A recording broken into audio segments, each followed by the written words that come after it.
MCAT knowledge, histones and acetylation. This is a histone. It is composed of lysine and arginine. Now, what's special about these two amino acids? I'll help you. They're both positive, and that will come in handy later. Remember that. So if we look at our structure of DNA, if we want to access this part of the DNA, because let's say this codes for a specific protein, right? And our body needs this protein. Our cells need this protein. So what do?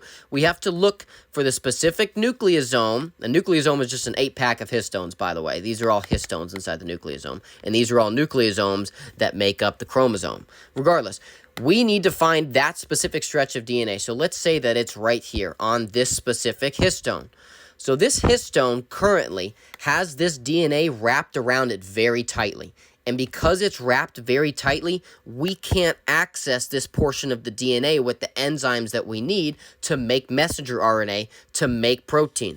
So the question becomes, how do we loosen this DNA around the histone? Well, remember the phosphate groups in the sugar phosphate backbone of DNA, the phosphate groups are negatively charged. And our histones are positively charged because of the two positive amino acids that they're made up of. This is going to form a very strong attachment between the histone and the DNA. So how do you loosen it? This is where the process of acetylation comes in. Here we have an acetyl group. And here we have lysine. Lysine is one of those two amino acids that histone is composed of. So here's lysine. Lysine has this positive charge on it.